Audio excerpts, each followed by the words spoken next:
वैसे काई साहब ਜਿਹੜੀਆਂ ਬੋਟੀਆਂ ਆਲਰੇਡੀ ਇਹਨਾਂ ਗੱਡੀਆਂ 'ਚ ਆਸਨ ਮਾਸ਼ਾਅੱਲਾ ਉਹ ਤੇ ਬੜੇ ਉਹਨਾਂ ਨੇ ਤੇ ਪਿਆਰੀ ਜੀ ਮਿਚਣਾ ਲਕਸਨ ਕੀ ਖਿਆਲ ਹੈ ਇਹ ਗੱਡੀਆਂ ਨਾ ਇਹ ਜਿਹੜੇ ਵੇਖਣੇ ਵਾਲੇ ਨਾ ਇਹਨਾਂ ਲੋਕਾਂ ਵਾਸਤੇ ਇਹ ਗੱਡੀਆਂ ਮੰਗਾਈ ਗਈਆਂ ਜੇ ਖਾਸ ਇੰਪੋਰਟ ਕੀਤੀ ਗਈਆਂ ਬਾਹਰੋਂ ਕਾਈ ਸਾਹਿਬ ਵੈਸੇ ਹੀ ਗੱਡੀਆਂ ਕਿਹੜੇ ਸ਼ਹਿਰ ਮਰੋ ਅਵੇਲੇਬਲ ਹੋਣੀਆਂ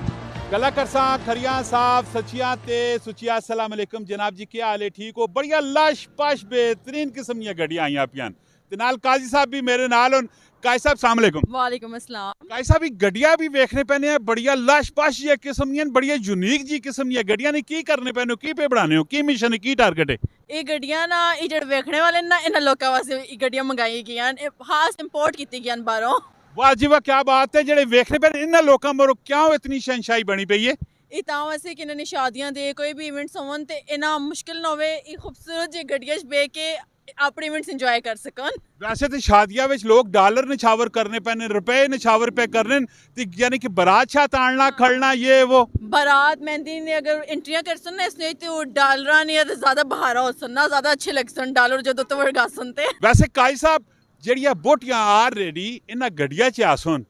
ਮਾਸ਼ਾਅੱਲਾ ਉਹ ਤੇ ਬੜੇ ਉਹਨਾਂ ਨੇ ਤੇ ਪਿਆਰੀ ਜੀ ਮਿਚਣਾ ਲਕਸਨ ਕੀ ਖਿਆਲ ਹੈ ਉਹਨਾਂ ਦੁਲਨਾ ਵਾਲਾ ਚਾਰ ਚਾਂਦ ਲੱਗ ਗਏ ਸਨ ਇਹਨਾਂ ਗੱਡੀਆਂ 'ਚ ਬਹਿ ਕੇ ਅੱਛਾ ਵੈਸੇ ਇਹਨਾਂ ਗੱਡੀਆਂ ਤੁਸੀਂ ਕੀ ਸਮਝਦੇ ਹੋ ਕਿ ਇਹਨਾਂ ਨੇ ਕਿਰਾਏ ਸ਼ਾਇਦ ਕਿੰਨੇ ਹੋਣੇ ਚਾਹੀਦੇ ਤੇ ਕੀ ਮਾਮਲਾਤ ਹੋਣ ਇਹਨਾਂ ਨੇ ਕਿਰਾਏ ਸਾਰੀ ਗੱਲਾਂ ਮੈਂ ਹੀ ਦੱਸ ਦੇਵਾਂ ਇਹ ਵੇਖਣੇ ਵਾਲੇ ਆਪ ਕਮੈਂਟ ਕਰਨ ਉਹਨਾਂ ਨੂੰ ਪਤਾ ਕਰਨਗੇ ਕੀ ਕਿਰਾਏ ਫਿਰ ਦੱਸਦਾ ਨਾ ਵਾ ਇਹ ਅੱਛਾ ਇਮਾ ਤੁਸੀਂ ਦੱਸੋ ਕਿ ਗੱਡੀਆਂ ਕਿਹੜੇ ਸ਼ਹਿਰ ਵਿੱਚ ਅਵੇਲੇਬਲ ਹਨ ਇਹ ਸਿਰਫ ਔਰ ਸਿਰਫ ਵਾਕੰਡ 'ਚ ਅਵੇਲੇਬਲ ਹਨ ਅਗਰ ਤੁਸੀਂ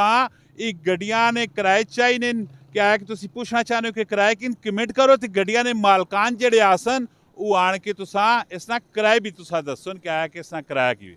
ਕਾਈ ਸਾਹਿਬ ਵੈਸੇ ਹੀ ਗੱਡੀਆਂ ਕਿਹੜੇ ਸ਼ਹਿਰ ਮਰੋ ਅਵੇਲੇਬਲ ਹੋਣੀਆਂ ਇਹ ਗੱਡੀਆਂ ਸਾਰੀ ਸਿਟੀਜ਼ ਤੇ ਅਵੇਲੇਬਲ ਨੇ ਜਿੱਜੋਂ ਪਿਸ਼ਾਵਰ ਅਟਕ ਹਸਨ ਅਬਦਾਲ ਪਿੰਡੀ ਇਸਲਾਮਾਬਾਦ ਮਤਲਬ ਪੂਰੇ ਪਾਕਿਸਤਾਨ ਸੇ ਅਵੇਲੇਬਲ ਹਨ ਕਿੱਥੇ ਵੀ ਤੁਸੀਂ ਖੜ ਸਕਦੇ ਯਾਨੀ ਕਿ ਕਿਸੇ ਵੀ ਸ਼ਹਿਰ ਵਿੱਚ ਕੋਈ ਵੀ ਬੰਦਾ ਅਪਰੋਚ ਕਰਸੀ ਤੁਸੀਂ ਗੱਡੀ ਉਸਾ ਦੇ ਦੇਸੋ ਬਿਲਕੁਲ ਲਾਸਟ ਵਿੱਚ ਇਹਨਾਂ ਗੱਡੀਆਂ ਨੇ ਮਤਲਬ ਕੋ और कोई मैसेज कोई पैगाम तुसी देना चाहो ये कि बहुत खूबसूरत गड्डियां मेरा भी ना वेख के दिल करना पे कोई इवेंट आवे तो मैं भी गड्डी कोई रेंट ते खड़ा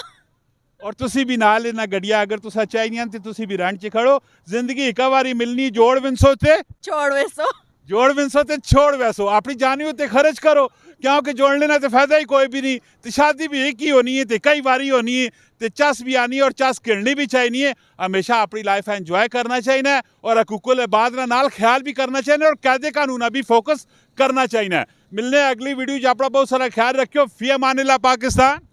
जिंदाबाद।